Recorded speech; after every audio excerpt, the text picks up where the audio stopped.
Hello viewers, welcome back to my channel রাহিনাস ব্লগের আরও একটা নতুন ব্লগে সবাইকে স্বাগত। কেমন আছো সবাই? আশা করছি ভালো আছো। আমরাও তোমাদের দোয়ায় বেশ আছি। তো একদম সকাল সকাল ভাত বসিয়ে দিয়েছি, কারণ আজকে শনিবার, মেয়ে রয়েছে পড়া 1:30টার থেকে। তো তার ভিতরে রান্নাবান্না করে ওকে গোসল করিয়ে খাইয়ে দিয়ে পাঠাতে হবে পড়তে, সেই জন্য আমার একটু ঝটপট করে রান্না করতে হয় যেদিন দুপুরবেলা পড়া থাকে। তো ওই পাশে ডাল বসিয়েছি, এই যে ডালটা সিদ্ধ হয়ে গেছে। আর মেয়েকে সকালবেলা খেতে দিয়েছি হচ্ছে একটু ঝোল ঝোল করে ম্যাগি, তার উপরে দিয়েছি সস। আর হচ্ছে ভাতটাও বসিয়ে দেবো সাথে। আর সকালবেলা যা কম বেশি একটু কাজ ছিল সেটা করে নিয়েছি। আর রান্না করবো হচ্ছে সয়াবিন, ডিম আর হচ্ছে আলু দিয়ে কষা কষা করে একটু রান্না করব। আর রান্না করব ডালটা একটু ঘন করে রান্না করব, কারণ হচ্ছে আর ভাতের ভিতরে না 3টে আলু দিয়েছি, একদম মিডিয়াম সাইজের থেকেও একটু ছোট আলু সিদ্ধ ডাল হচ্ছে আমার মেয়ে অনেক পছন্দ করে। আলু ভর্তা ডাল হলে আর কিছুই লাগে না ওর, তাতে হচ্ছে এও পছন্দ করে অনেক। আর এখন আমি সকালবেলা একটু খেয়ে নেবো, এখনও ভিডিও আপলোড দেয়নি, ভিডিও আপলোড দেবো খেয়ে নিয়ে তারপরে ভিডিওটা আপলোড দিয়ে নেব। তো আগের দিন রাতে অনেকগুলো না দুধ দিয়েছিল, তা ভাবলাম যে অনেক দিন থেকে দেশ থেকে হচ্ছে আনা ছিল গোবিন্দভোগ চাল, তো তার থেকে অল্প কটা রয়েছে, তো ভাবলাম সেইগুলো এখন করে ফেলি। মানে রাতে করেছিলাম, তো রাতে আর খাওয়া হয়নি। তো এখন সকালবেলা এই দেখবে বাসি পায়েস না আরও বেশি সুন্দর লাগে খেতে। তো কেউ খায়নি, আমি এখন এই ফার্স্ট খেলাম। আর মেয়ে তো সকালবেলা ম্যাগি খেয়েছে, ও খায়নি। তো বাড়ির লোক হচ্ছে রাতেও খায়নি, কেন জানি না খায়নি ও, আমি খাইনি বলে ও খায়নি। তো যাই হোক, ডিমটা সিদ্ধ হয়ে গেছে, ডিমটা ছিলে নিয়ে আমি এখন নুন হলুদ দিয়ে ভেজে নেব। আর ভাত আমার ওইদিকে হয়ে গেছে। তো একে একে তরকারি হচ্ছে রান্না করে নেব। আর ওইদিকে আজকে একটু ঘরও মুছবো, জামাকাপড় কাচার আছে, সেগুলো সব করে নেব। তো এই কাজ রান্নার ফাঁকে ফাঁকে কিন্তু অনেকগুলো কাজও করছি, আর এর ভিতরে অনেক কাজও করেছি, একটু অনেক কাজ করেছি। তো সঙ্গে থাকো, সব বলবো। তো আলুটাও আমি রান্নার আগে একটু নুন হলুদ দিয়ে ভালো করে ভেজে নিচ্ছি, নিয়ে একেবারে দেখতে পাচ্ছ সব টমেটো দিয়ে একেবারে গুঁড়ো মশলা দিয়ে সব মশলা টশলা দিয়ে ভালো করে তো মানে আলু আর সয়াবিনটা ভালো করে কষিয়ে নিচ্ছি। আর সয়াবিনটা এর আগে একটু ভিজিয়ে রেখেছিলাম গরম পানিতে, ভালো করে ধুয়ে নিয়েছি, পানিটা ভালো করে চেপে চেপে। আর ডিম সব একসঙ্গে দিয়ে কিন্তু কষাচ্ছি, কষানো প্রায় রেডি। আমি এখন করব, ঝোলের জন্য পানি দিয়ে দেবো। তো পুরো রান্নাটা দেখালাম না, আমি বললাম না রান্না করছি আর অন্য দিকে কাজও করছি একটু।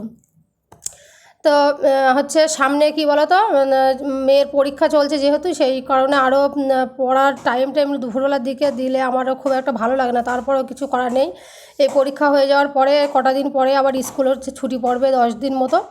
তো মেয়ে হচ্ছে একটা লেবু ছিল, বললাম কেটে দেবো, ও বলছে হ্যাঁ দাও, তাই কেটে দিচ্ছি ওকে লেবুটা।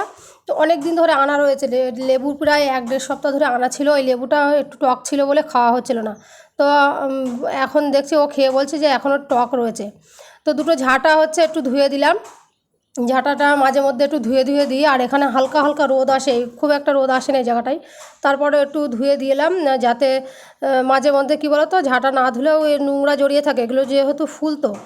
আর এই ব্যালকনির ভেতরে অনেক নোংরা ছিল, আমার মেয়ে সবসময় এটা ওটা খায় আর ফেলে, আমি প্রতিদিন ঝাঁট দিই তারপরেও নোংরা করে।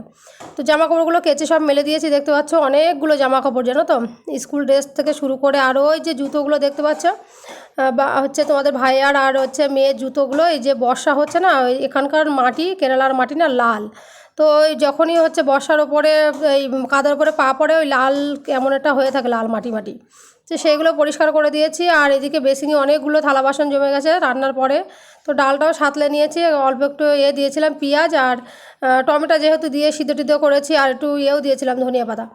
তো মেয়ের গোসল করিয়ে দিয়েছি, দিয়ে হচ্ছে ওর এখন আমি ভাতটা দিয়ে দিচ্ছি, একটু ডাল আলু সিদ্ধ মানে মেখে নিয়েছি, নিয়ে ওকে এখন খেতে দিয়ে দিলাম, দিয়ে খাওয়া হয়ে গেছে, গুছিয়ে দিয়েছি, বাড়ির লোক যাচ্ছে ওকে দিতে, আমি এর ফাঁকে হচ্ছে আমি গোসল করে নেব।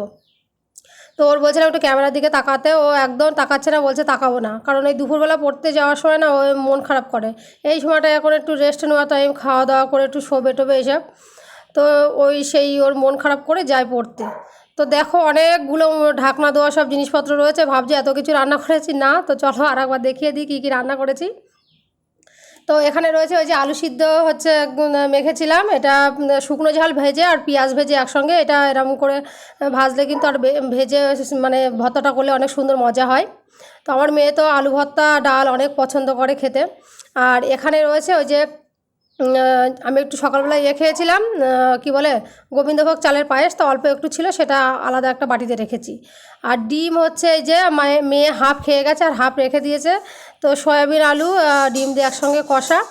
আর এই পাশে হচ্ছে ধনিয়া পাতা টমেটো দিয়ে ডাল করেছিলাম, সেটাই। আর এই পাশটাতে কী রয়েছে বলতো ঢাকা, এটা হচ্ছে ওই যে আলু সিদ্ধ খুঁজে পাচ্ছিলাম না ভাতের ভিতরে, সেটাই আমি এখন কি করেছি জানো তো, একটা থালায় ভাত বেড়ে নিয়েছি, তো অল্প কটা ভাত রয়ে গেছে সেইগুলো একটু ঢেকে রাখলাম। আলু সিদ্ধ অনেকটা ভাতের ভিতরে খুঁজে পাওয়া যাচ্ছিলো না বলে। তো এই তো রান্নাবান্না, তো মেয়ে চলে গেছে পড়তে, আমি এখন যাবো গোসল করতে। কিছু বেসিংয়ে থালা বাসন ছিল সেগুলো সব মেজে নিয়েছি, ঘরটারগুলো একটু ঝাড় দিয়ে নিয়েছি। ঘর মোছার পরে আমি একবার আবার ঝাড় দিয়ে নিয়ে তারপরে এখন যাব গোসল করতে। তার আগে ভাবলাম যে কী কী রান্না হয়েছে একবার তোমাদের একটু দেখিয়ে দিই। তো পুরোটা রান্না তো একেবারে দেখানো যায় না, দু একদিন কী জানো তো অনেক ঝটপটে অনেক রান্না করতে হয়, আর ভিডিও করলে কিন্তু ঝটপট করে রান্না হয় না। যারা অ্যাকচুয়ালি ভিডিও করে তারা কিন্তু জানে। তো যাই হোক, এটা সন্ধ্যাবেলা, মেয়ে হচ্ছে তো 3টে সাড়ে 3টের সময় বাড়ি চলে এসে পড়ে।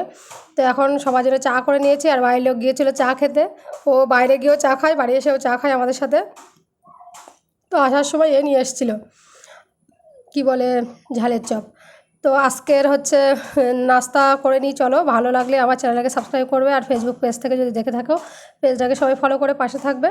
দেখা হবে নতুন কোনো ভিডিওতে, ততক্ষণ সবাই ভালো থাকবে, সুস্থ থাকবে, আর আমার চ্যানেলের সাথেই থাকবে। বাই।